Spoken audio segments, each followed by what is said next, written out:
Good morning. It's Friday, January 23rd, 2015. This is Tech Talk Today, episode 121. It's a wireless day. We've been talking about cell phones and mobile, and it's a good thing because yesterday it was all a Microsoft day, and today it's all a Google day. Well, at least a big portion of it. And to help us go through all of it and break it all down is our Mumble Room. Time appropriate greetings, Mumble Room. Time appropriate greetings. Hello, guys. Wireless? Greetings. I think Pinocchio had a song about that. Oh, really? About cutting all the wires? So I got no strings. Microsoft dominated our conversation yesterday, but it kind of didn't give us enough room to talk about another big story, and that is confirmed by The Information and The Wall Street Journal that Google is considering launching its own wireless service to compete with Verizon, AT&T, and essentially be an MVNO riding on top of the Sprint and T-Mobile network, kind of like Ting.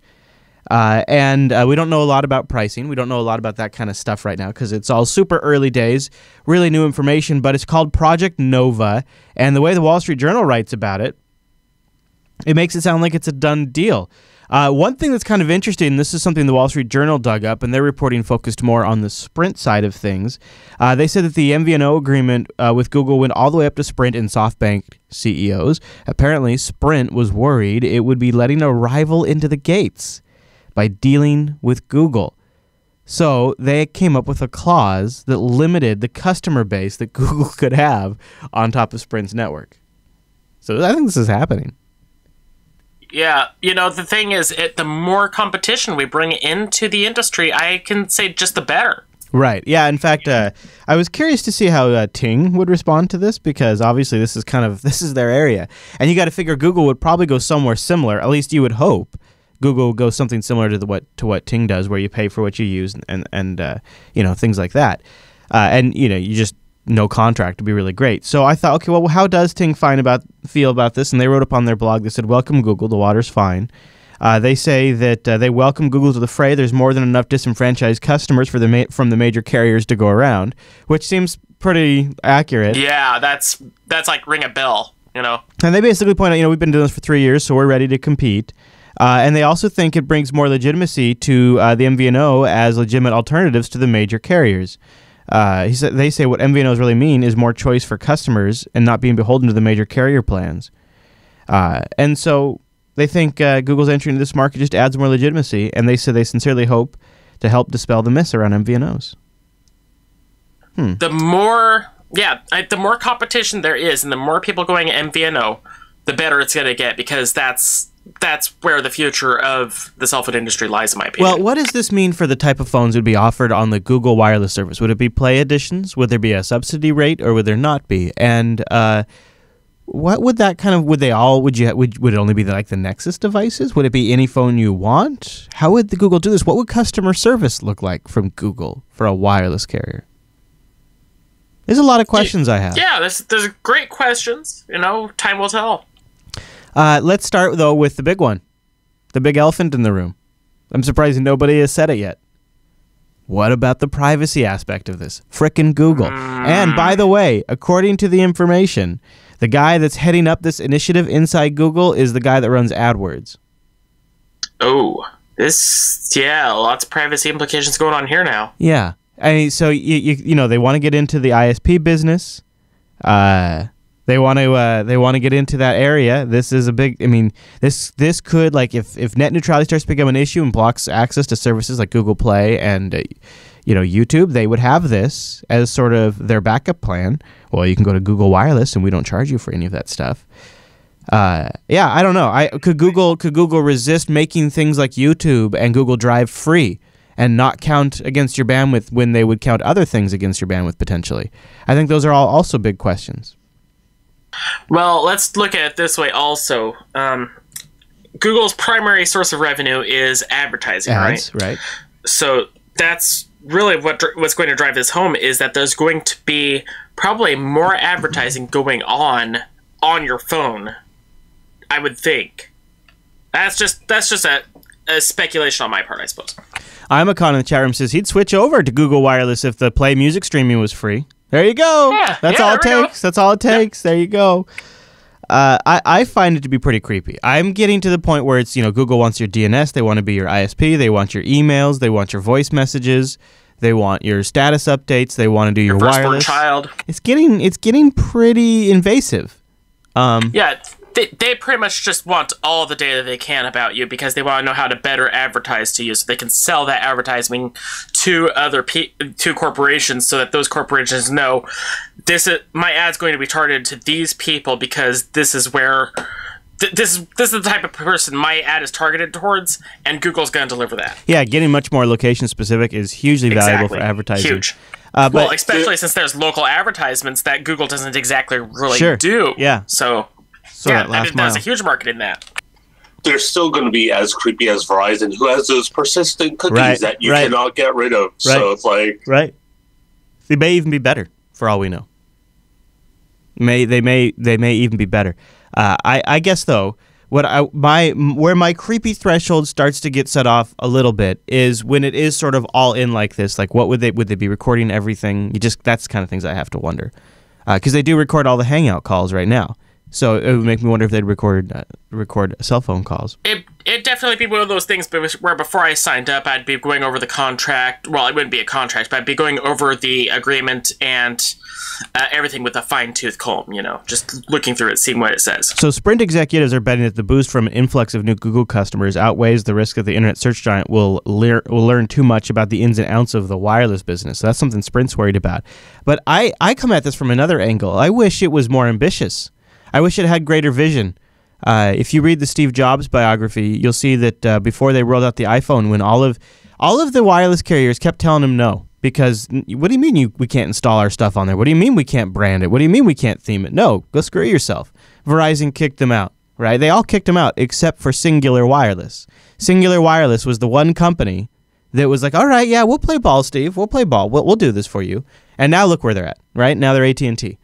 I look at this and I think, that kind of thing where they came in and said, we are going to force you not to install stuff on this, not to theme this, not to brand this. That changed the industry. Before they did that, they considered rolling out a nationwide Wi-Fi network. That would have changed the industry. It'd be really neat to see Google come in and not sort of... What they're going to do is they're going to shake up the industry from a price standpoint and maybe hold it back from aggressive net neutrality violations, because Google's going to always have this alternative out there that's going to put pressure on the big guys. So from that perspective, they're going to alter the industry.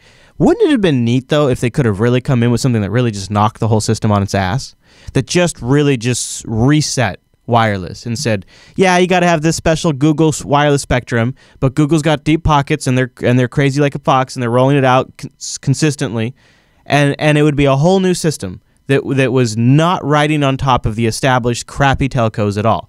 That would be truly amazing. Maybe that's just too much. Maybe that's too far. And maybe they just have looked at it and they say, obviously for Google, it's in their best interest to have more people using wireless, more people on the internet, more people using Google services. What can we do to ensure that? Well, one thing we could do is apply market pressure to these aggressive carriers. And that's what they've decided to do. I wish they could have done more. Yeah. The big thing I'm looking at is, sure, they're going to have this product. Yeah, it's going to be a little creepy, but in terms of the rest of the wireless industry, I can only see it drawing down prices. Yeah. The other thing is, I hope it doesn't create. I hope it doesn't harm the other MVNOs like Cricket and Ting and any of the other ones out there, because, well, what we really wouldn't want is, if you want MVNO, you have to go Google, and if you want anything else, you have to go AT&T or Verizon. We definitely would not want to be in that situation either. So it's something to watch, but I think Google will, at least initially, probably have a pretty positive influence. And something else that I always like to track it with Google is they have this Project Zero team that's always looking for vulnerabilities.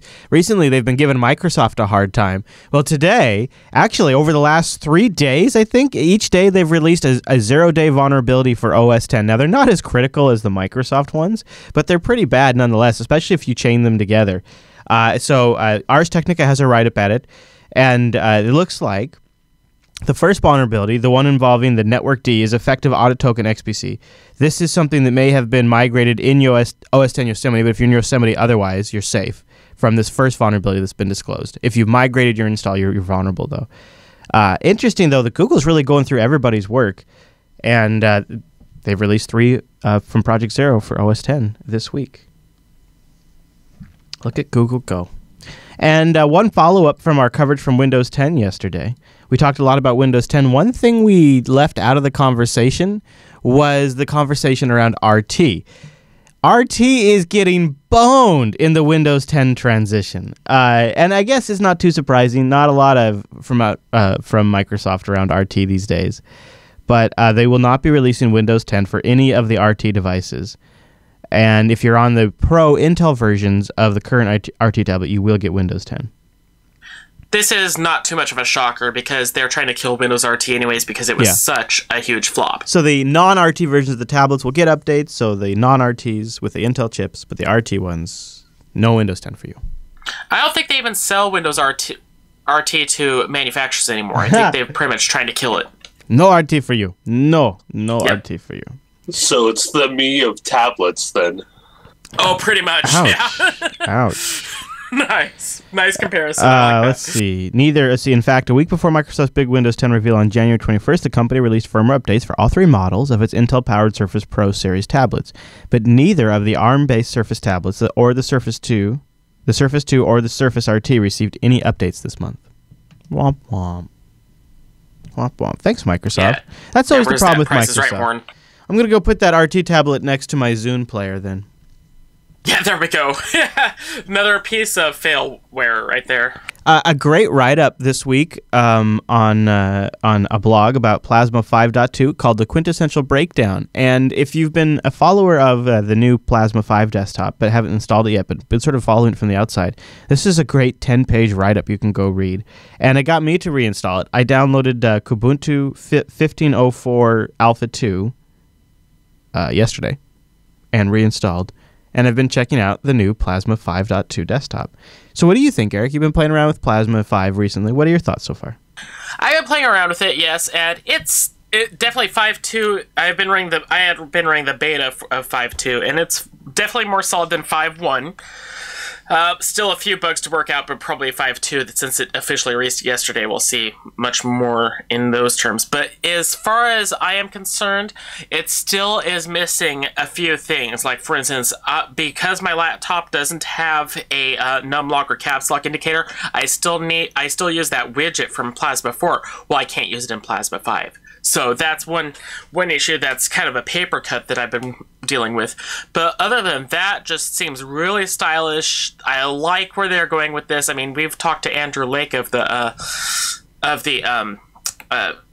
Design Group, yes, and he's been talking about how much work they're going at with they came up with material design before it was ever a thing, really, and it's just beautiful. I mean, I do like the new default background too, much better than the old one. A little bit more vivid on the color there, so that was really nice. But also in terms of functionality, it's just functioning really solid.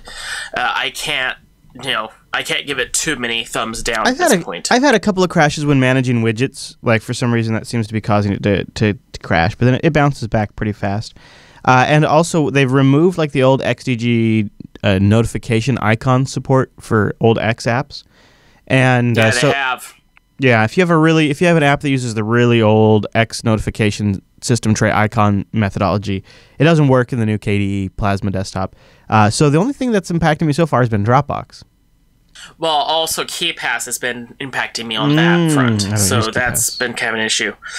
Yeah. But also, what's good is that, like, for instance, Telegram does pop up in the system tray on Kubuntu. I couldn't get to work in any other distro, though. Oh, okay. And so does, like, things like Chrome and Hangouts. Those all work, so... and it seems to be working quite well for me. I'm going to give it a couple more days, and I might give it a review at either an Unplugged or a Linux Action Show. But I wanted to point people to this quintessential breakdown because it might just whet your appetite if you've been on the fence. It's a good look. It's pretty good looking. It's a pretty good looking desktop. It's come a long ways, and it's got a long ways to go as well. So there's two sides to that coin. I think it's halfway there in terms of being 100% fully functional. Yeah, I agree. I think so, but it's got enough where if you're an early adopter, you can probably make do. Oh, easily. I'll give you another example, like stuff that just doesn't work for me. Oh, the Muon software center is kind of neat. The one thing that doesn't work for me ever is, like, in KDE you can always do this, like get more wallpapers or get more window decorators or get more widgets. None of those ever load anything for me. It's that's definitely a work in progress thing, because like the wallpapers, there's no excuse for that, but like the widgets and stuff, there's a lot that's not written for Plasma 5 yet, so that's that's good. That's just gonna come over time, I'm sure. This is Eric and I doing a rough review of Plasma 5.2. I'm gonna give it a couple more days and probably give you more in depth, but I wanted to give you a little review today in the show of it because this breakdown really got me thinking about it, and I had to do a reload anyways. And, one of the things that really stands out is it's so smooth, like Kwin and the window animations and all of that. It really does work very well. Like, there's some really clever stuff in there. And if you don't use the Plasma desktop environment very often, and then you go in there, there's moments of genius throughout the entire desktop environment that you appreciate. And as a geek, like, there's little knobs in there for everything that I still appreciate. But it seems a little more streamlined in Plasma 5. Right, and, like Heller was saying, Heller's here, he was asking, how heavy is Plasma 5? Well, it's not as heavy as Plasma 4, in my opinion, but of course, like I was saying, it does have a long way to go, but I don't see it being as heavy. I had one, this was very early on, I think, with Plasma 5.0, somebody was saying it's like running Plasma on Vampire Blood, I don't know exactly what that means. I think it means it's fast or something super powered. I don't know. Okay, all right, I'll take it. There's a few things like there's certain things that are lacking too. Like the calendar looks really great when you click on the clock, but it doesn't have any of your appointments in it. It's just a blank calendar. Right. Like, it'd be nice if because I have K-Organizer populated with my calendar feed. It'd be nice if the calendar on the clock would also show that same information. That kind of stuff. Well, see, there's another thing that's work in progress is getting the PIM ported over to the KF5, KDE Frameworks 5. Oh. So that's another work in progress that they're working on. Okay. Well, that's good to know. I've been following it, because I guess I didn't get bored so much with GNOME as I just got KDE curious. That's what it always is. It's like the drug of choice for people who are on GNOME going to KDE. Yeah, Just gotta go check it out a little bit. Of course. All right, so there you go. And we'll have a link to that in the show notes if you want to go over there and read up about it. Even if you're not going to install, you could at least read up a little bit about it. And it was a pretty good breakdown. Hey, you know what else is pretty good? Supporting our network over at patreon.com/today. We've got content up there in the activity feed exclusive to just those who support us, but also just a great way for you to know that you can give us a little back for some value that you might have received from the network. And it helps us make plans, make some budget projections, buy equipment, go on some trips to places, or bring people out here for certain events. All that kind of stuff without having to a whole bunch of sponsors, which is really nice. Patreon.com/today. 439 of you. Boy, wouldn't that be cool if by next show, by Tuesday, we got to 440. It's a sweet. I'm humble. Small improvements. One itsy bitsy time at a time. Patreon.com/today. Go over there and support us and get access to the activity feed and, of course, that satisfaction of keeping us on the air. We really appreciate it. I'll be back next Tuesday, 9 a.m. Pacific, noon Eastern. jblive.tv, jblive.info for the audio version, and techtalktoday.reddit.com. I'd love to get some more activity in that subreddit, make the show even better. I still have a couple more of these John Cleese commercials, and guess what? They just get funnier. I know some of you may not appreciate the dry humor from across the pond, I realize, because I always get comments, Chris, I love the commercials at the end of Tech Talk Today, but they're always so US-centric. John Cleese, everybody, John Cleese. Now, yes, it's for Compaq Computer, but it's John Cleese, so I think this counts. So, this commercial from John Cleese was just simply titled That Trendy Computer. And that's all I know about it. That trendy computer. But I have a feeling it's going to be a little tongue-in-cheek, making fun of a certain user base. So, I have a feeling I've got facepalm coming. yeah. You can probably guess what user base it makes fun of. Too. Yeah. Okay, well, that'll wrap up today's episode of Tech Talk Today. Thanks for being here. See you back here on Tuesday for Tech Talk Today. And, of course, on Sunday, we've got the Linux Action Show interview with a Triskel developer. And then after Linux Action Show, it's the faux show, and we're going to have a Xonotic developer join us for the new version of Xonotic, and he'll shoot us in the face. We're going to get shot in the face by a developer, and we'll have an open Xonotic room, so anybody out there can join us. And, of course, Xonotic is a free, open-source, first-person shooter. You can just go download it and join us on Sunday, right after the Linux Action Show during the faux show. See you then, everybody. Thanks for being here. Bye-bye. Pardon me. See, you bought that trendy computer. I fear it says a lot about me. Did it say why it won't run all the popular business programs? I'm not into perfection. Compaq computers run thousands of business programs. I can't relate to that. And Compaq is portable. My horoscope advises against travel. Compaq can grow as your needs grow. But isn't personal growth more important? Seriously, do you think you made the right decision? Who needs to be right all the time? Compaq. It simply works better.